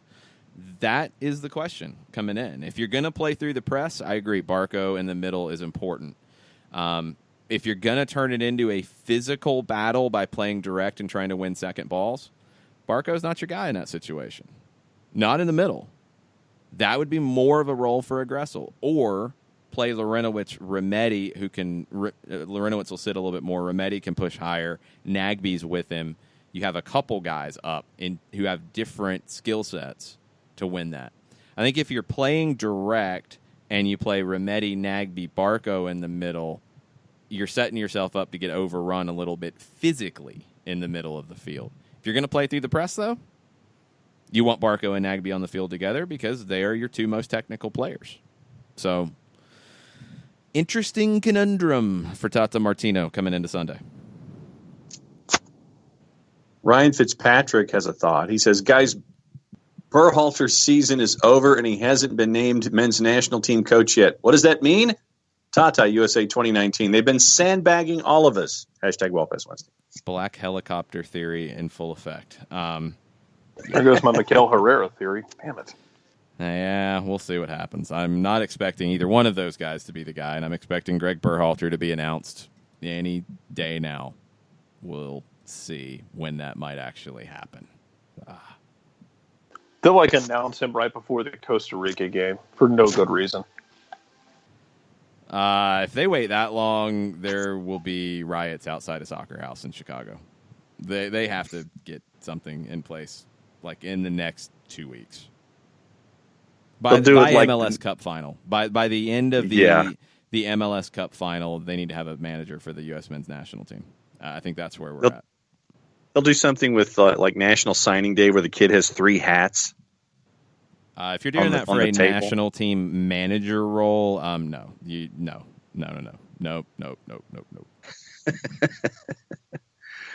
Get it done, please. But yeah, I think that if it's done in and around MLS Cup, then you get that boost from the league itself, and then you attach yourself with national team news. So that makes the most sense at this point. Of course, we thought it was going to be this month or earlier this month or earlier than this. So if you're trying to capitalize on the news cycle, that would be your best spot to do it. And no, I'm not saying that because MLS is has a secret hand running the U.S. Soccer Federation, and it's all because MLS is this overlord of everything.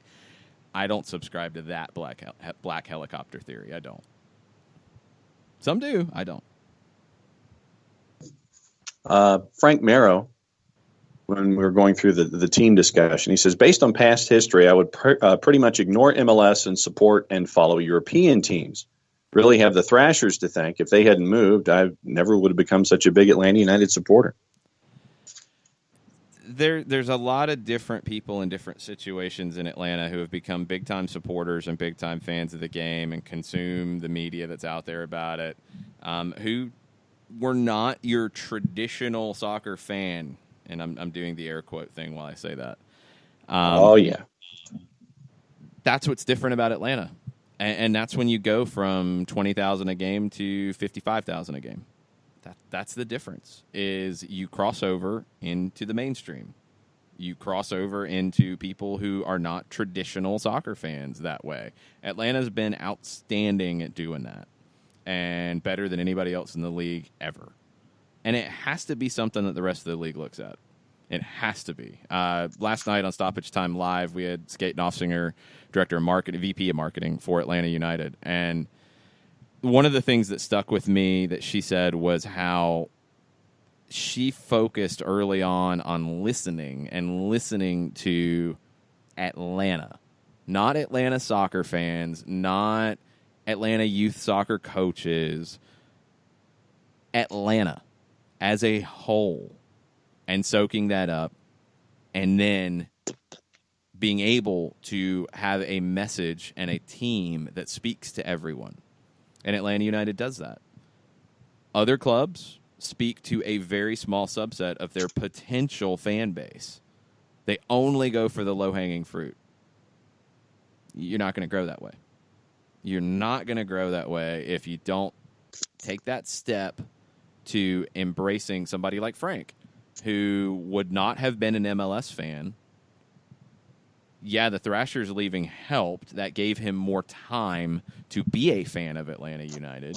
But they embraced people like Frank. They embraced people who are big fans of the European game. They embraced people who grew up in Atlanta and didn't know anything about soccer. They embraced people who are hardcore Atlanta soccer fans. They embrace people who are American soccer fans. They embrace people who just like to play. All of that is part of the Atlanta United fan base, and that's what's different.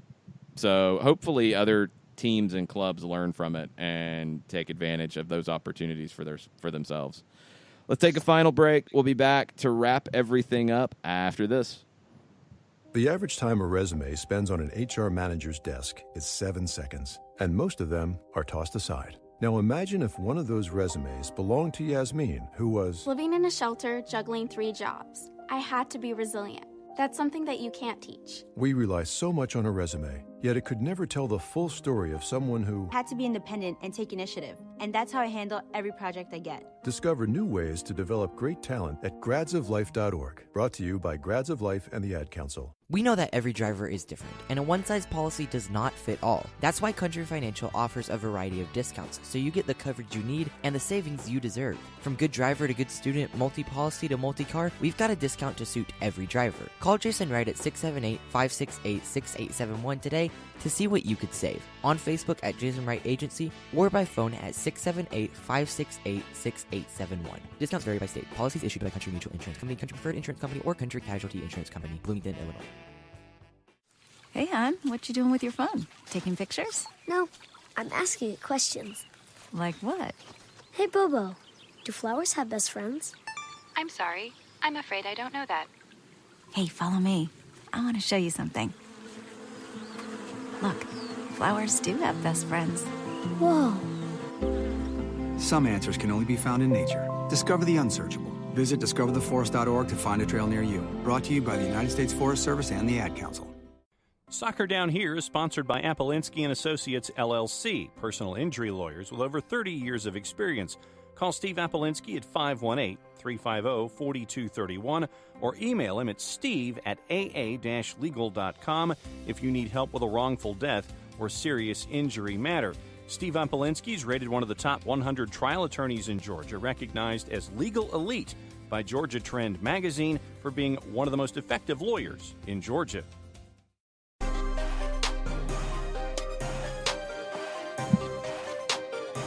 Final segment, Soccer Down Here, Thanksgiving Eve edition. We will not be live tomorrow. We will have a show for you on Friday. Stay tuned as to format and timing and all of that. But let's finish things off with a special question from Soccer Over, their host, Nick Alifi. And there will be some hot drops coming later today as well from Mr. Alifi. I want to get his phraseology correct here. But basically, scenario. I feel like I should have some kind of official voice. Scenario. You're putting on an international Thanksgiving. You can invite any soccer figure or figures you want. Who are you inviting? And we've had some interesting answers to that so far. Okay, so you can invite any soccer figures you want. Let's say you have a table that seats 4 other people. Instead of just inviting like a whole room of people and you're not actually talking to people. You have 4, you're going to talk to everybody. All right, John, who would your 4 soccer guests be at your international Thanksgiving table? See, since you went table of 4, you kind of messed up my theory a little bit because what I was going to... You can do it however you want. Okay, well, mine's really easy. I would have the SDH family. I told you it was cheesy and easy. Oh, jeez. Oh, seriously. Geez. That's what I would do. But I mean, if you're talking about, if you want to expand it to something like, okay, if present family is excluded, then it would probably be something like Darren, Tata, Carlos, and probably Carlos Cordero. That would be my 4. Okay, that's an interesting addition at the end. I want the 4-1-1, dude. All right. I don't know if he'd give you the 4-1-1 around the other company. That would be the that's the condition. That's the condition of coming is that you gotta spill. Well, he's turning down that. You can't just bring a side. You can't just bring a side and sit there and say, "Hey, it's great to be here." No, you got to spill. He's shipping you a pie and not showing up. Jarrett, what's your Thanksgiving table in the soccer world? The house might burn down. But we're going to have Thierry Henry. Just love to pick his brain. Okay. Loved watching him for a long time. Marcelo Bielsa. Yeah. Oh. Joseph Martinez's grandfather. Oh, there you go. And Peter Crouch, patron saint of tall soccer players everywhere. Okay. So you're going to have him sit at the kids' table? Yeah. It's all one table. It's one table. Yeah, we're both going to be stuffing we're both going to be sitting with our knees up in our laps. There's that, as always. I just want to show clips of Peter Crouch to Joseph Martinez's granddad and get his take. Let's see. Who would I want to have my Thanksgiving dinner conversation with? I will double your Bielsa invite because I would love to have this. And I am going to assume that I don't have to save a spot for a translator. I'm going to assume that we can all have our conversation. Maybe translator is included. Maybe Justin comes along as well to yeah, make there sure you go. See? good. Yes. I would have Bielsa and Tata Martino. I would have Eric Winalda. Pep? No, I want some differences. So I'd have Bielsa and Tata Martino. I'd have Eric Winalda and Jose Mourinho. I have that group of four and talk soccer for hours on end because that would be some amazing conversation about. Could you imagine how much wine you'd have to go through for that particular table? I'd have to get it sponsored. That's for sure. Jose likes his expensive wines. I believe Tata likes his Malbecs as well. Don't know about Bielsa, but take a guess. Malbec would probably work for him as well. Don't know what wine Winalda drinks. I'll have a beer or something over off to the side. Me and Eric will share a case of beer. Oh, hell. The guys will drink a case of wine. Bielsa's probably sitting there with a pack of Lucky Strikes that he saved from the 1960s. That's also possible. That is also Chesterfields. possible. But yeah, that would be the soccer conversation that I would want to have on a Thanksgiving. I think that would be pretty interesting. At the risk of being sappy, thanks to all of you guys who make this show for what it is. Thanks to John and Jarrett. Thanks to y'all for doing this every morning. Thanks everybody who listens, and I mean, most importantly, thanks everybody who sacrifices their time to listen to us and want to hear what we have to say. Whether it's about Brunswick Stew or Nirvana or Atlanta United tactics or soccer in the South or whatever. Thanks to everybody who listens all the time and makes us part of your day. We really appreciate it. Enjoy Thanksgiving.